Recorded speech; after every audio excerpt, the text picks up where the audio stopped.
What's up mga otits? Napakaraming update ang inilabas para sa parating na anibersaryo ng Thrilla in Manila. Let's go!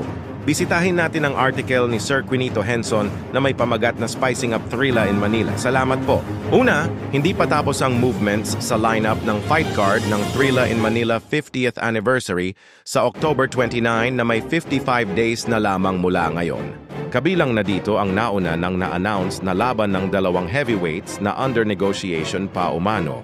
Pangalawa, ang 50th anniversary ng Thrilla in Manila ay magiging isang week-long celebration. Ayon sa article, may mga plano umano na magkaroon ng isang gala night para sa mga VIP at isang kick-off boxing show na pagbibidahan ni IBF minimum weight champ Pedro Taduran at itataya daw dito ang kanyang belt. Napakagandang balita niyan. Pangatlo, planong imbitahan ang mga orihinal na promoter ng Thrilla in Manila na si Don King at Bob Arum.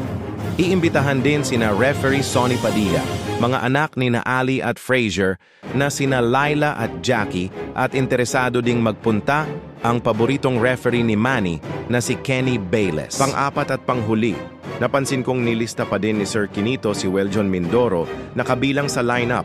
Matatandaang sa latest poster ng Thrilla in Manila 50th anniversary ay wala na si Mindoro sa lineup.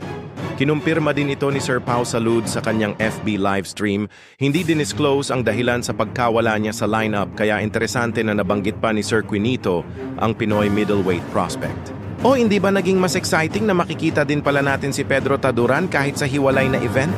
At sa tingin nyo, mapapanood pa kaya natin si Weljon Mindoro sa October 29?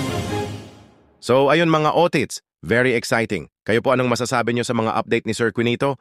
Comment nyo lang sa baba.